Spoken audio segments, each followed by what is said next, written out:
Juan, as the evening was born. Happy Fiesta sa ating lahat. Happy Fiesta, Father! Viva la Bebe! Viva! Viva la Bebe! Viva! Viva la Bebe! Viva! So we always have this kind of slogan, you know? We have to shout it out simply because that is what our mind, our heart has to say. And that always goes with the kings and queens. Usually, yung naririnig natin sa mga pelikula, pag nakikita natin, di ba? Pag dumadaan yung hari, long live the queen, long live the king, viva, viva. So that is the religious. So yun po yung tradisyon na kung saan tayong lahat ay nakaka-record. But this time, to deepen our understanding about this occasion that we have.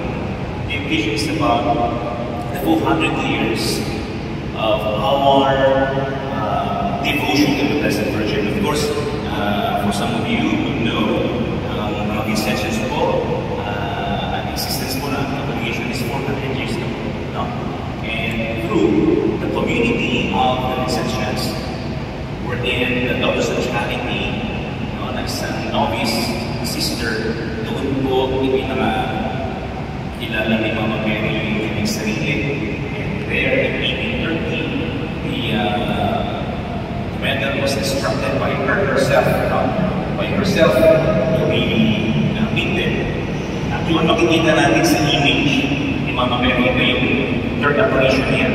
At yung ating two operations, saan natin dito sa subahan sa ating operations. Siya yung pinakahuli, third. And nasa yung dalawa. Yung una, nawawala. Yung si Mama Mary, si Catherine Mary ay nakatantay ang kanyang kamay sa lamp o sa hita ni Mama Mary. At ganoon, yung pangalawa naman, dala-dala yung globe signifying the world. France in that particular day, the date, but also symbolize the world. And then, the Miraculous itself, saan nakikita naman siya. In this occasion of coronation, this coronation of our Blessed Mother in our devotion here in San Basilino, I think we need to deepen our understanding what's the meaning of that coronation. Pag sinabi natin coronation, it's not about the honor of those kings and queens that we have discussed earlier, na hari o pinanglilimuran. No. Sa ating pong Ebanghelyo, nakita natin ang paglilingkod ni Maria, the service of Mary herself. Because what does the crown symbolize is service. Yun po ang ibig sabihin ng corona na simbolo. Kung ating palay na ay, sabi nga ng Arsobispo kanina, the reason why we call her as queen, it is in relation to the kingship of Jesus. Pero kung titingnan natin, ang crown ni Mama Mary at ang crown ni Jesus ay magkaiba. Ano po ang crown ni Jesus? Tinik. Yan, nakikita natin. Queen of Thorns. So yung crown niya, siya ay nag-serve through the sacrifice of his life. Namatay siya, hindi siya nagpamatay, hindi nagsuicide ni Panginoon. He was a victim of a political victim siya. No? Kasi yung kanyang kamatayan is death penalty na isang lumalaban sa gobyerno. Alam natin yan, no? Si Pilato, ang gobernador ng Israel.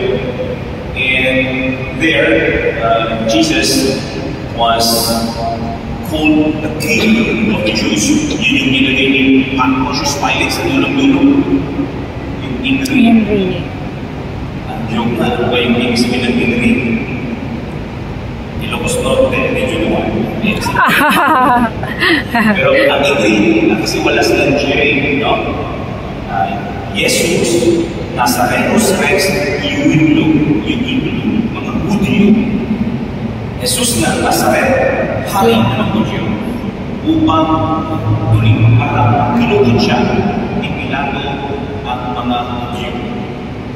isip ni Pilato, ayan, yung sinasabi niyong Mesiyas, kaya ko di papatayan. Ayan siya, oh. Pinapatay ko siya. Kaya wala kayong kalabilan sa aming mga. So that was the condition of Israel before. Talagang wala silang lakas at nangangailangan sila ng inspirasyon. At nung Panginoon ay, of course, the story, no, alam natin, that eventually, when our Lord left and ascended to heaven, sinong naiwan sa mga gusto? Walang iba, kundi ang mahal na ina. Kung si Judas ay nagbigti, ang pagkakamali lang siguro ni Judas, hindi siya tumakbo ng Pamilya. Kasi si Pedro, tatlong beses man na pinagkanulo niya Panginoon, tumakbo siya sa mahal na ina. Doon pala, masasabi na natin, siya na talaga ang kalakasan ng mga kagustuhan. There, the heart of Mary is always ready to save from sadness, from gloomy life, and troublesome life ng mga taong lumalapit sa kanya. Doon pala. Kaya, para sa mga Kristiyano, si Mary, ang kanilang naging magandang halimbawa para magpapubog muli. The sense of community, siyempre, sinulat-ulat, a sense of family. Kasi yung mismo ang ibinigay ni Maria kay Jesus, isang pamilya.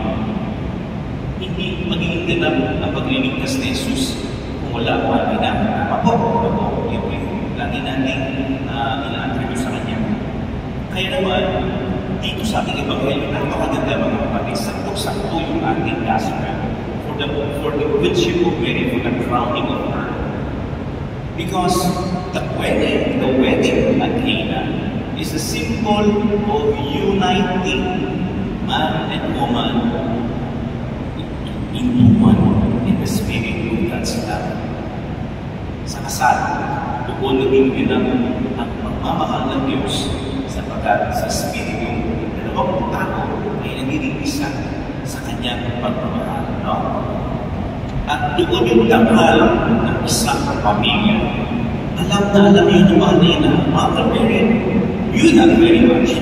That's why, when she was invited to be in the wedding in Cana, alam niyo yung sitwasyon, napubusan ng alak yung mga kinasal.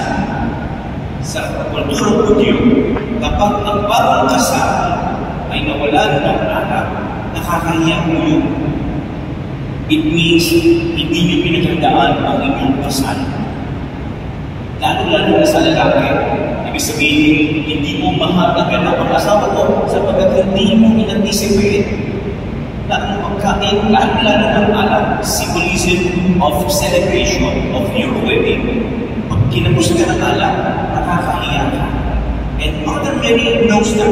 Alam niya ang mga ina. Bakit ito? Kasi nauna, inimbita ang mga ina. Una pa kay Jesus. Because in our Bible, sabi dito, his mother was in the wedding. No? The mother was in the wedding. Bago dumating si Jesus, natutama na yun. Ibig sabihin na imbitahan na si Mama Mary.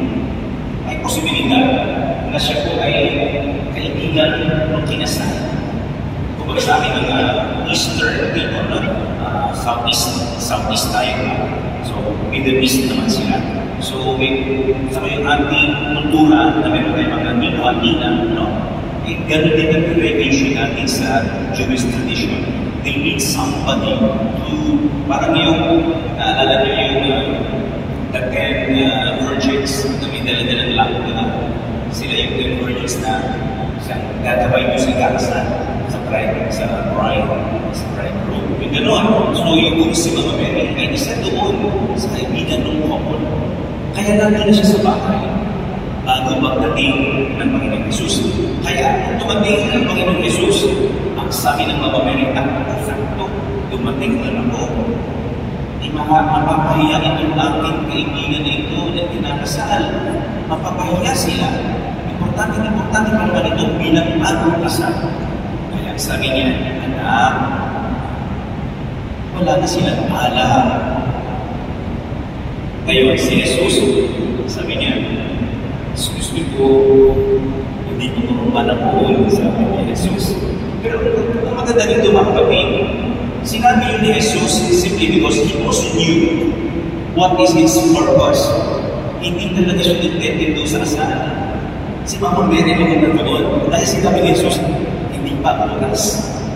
But because of Mary's concern for the couple, Jesus obliged. Natuwa ang mahal na Panginoong Jesus dahil nagmamalasakit ang mahal na ina sa iba. Ganon din po tayo mga kapatid. Pag tayo po ay nagdadasal, hindi po para sa ating sarili, pinakikinggan ng Diyos ang ating panalangin. Amen? Yun ang dahilan. Bakit po ang Miraculous Medal po ay tinagawa ng mahal na ina upang ibigay, mga kapatidan, upang ibigay sa mga lalong nangangailangan. Yung pong order ni Mama Mary, si Catherine Laboret, made this medal in this image, nakita na yung image, and minted it, and given to the people who would come to the altar, and more blessings shall be received by such people. Ibig sabihin, tayong lahat na mga deboto ng mahal na ina ng Medalla Milagrosa ay inaatasan. But sa ating pananampalataya, upang tayo maging daluyan din ng grasya tulad niya, ay kailangan din natin magbigay ng Miraculous Medal. Amen? Amen. Tapos sasabihin niyo, Father, lalapit ako sa inyo, bigyan mo medal sa inyo. Ouch. Meron. But you know what? On our own, in our own way, whenever we travel, especially for places, may Miraculous Medal. There was even time na talagang yung nakausap kong tao, talagang problemado. After that, I give my medal to him. Natuwa naman siya. And for that purpose, para sa akin, na-fulfill ko yung sinabi ng mahal niya, yung grasya ay natanggap ko na mas nakakailangan at tayo ang kanya inanasan. For doing that, we become a family, a good disciple to establish the kingdom of God. Yun po ang 12 stars na makikita natin dyan sa kanyang halo, yung aura, yung halo, yun po yung aura na nag-shine up. Jesus, makikita natin sa kanya three rays. Bakit? Kasi siya yung Trinity, kaya tatlong rays siya. Pero kay Mama Mary, yung kanyang ilog. But there were 12 stars symbolizing the 12 tribes of Israel, bringing back Israel back to God's fold. Ibabalik niya ang bayang hinirang sa kanya.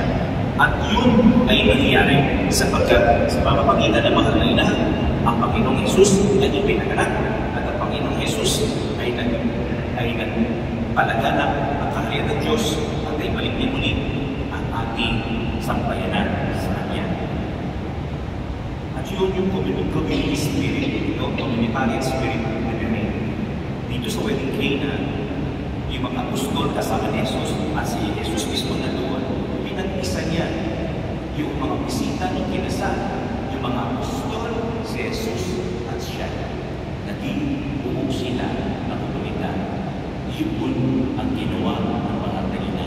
Pinagbubuklod niya tayo. At hindi lang tayo pinagbubuklod, pinagbabanal niya tayo kapag tayo mismo ay nagiging tulay ng pagmamalasakit, pagdarasal, at lalo-lalo na ng paglilingkod sa kapwa natin. In our own little way, in our own little way, starting with prayer. Kasi pag starting with prayer, natin po sa ating isip, puso at diwa na tayo ay willing na mag-instrumento ng Panginoon. Tulad na sinabi ng malay na, your will be done. And every time we pray, we will always say to the Lord, Lord, your will be done. let me be your servant. O siya, admin, servant ko tayo. You see, with Jesus Christ, when He prayed in the Garden of Gethsemane, not my will, but your will be done. Pareho-pareho, minana ng mahal ni Panginoong Jesus. Ang sinabi niyo sa mga mahina, mag-ina nga talaga sila. No? Kaya naman, ito pa lagi kong sinasabi, ang Panginoong Jesus, ang unang Maria. Siya ang unang Maria devotee. Ang si Jesus naman, si Maria naman, ang unang Kristiyano. Bakit? Sa kanya nanggaling si Kristo. Ang laman at dugo ni Maria ay laman at dugo ni Jesus. Kaya hindi tayo pwedeng lumayo kay Maria. Kaya every time we receive the communion, the Eucharist, the Holy Eucharist, we celebrate here, Mary is always in our side, sanctifying us, blessing us, and making us a community. Amen? Amen. Viva Malahed!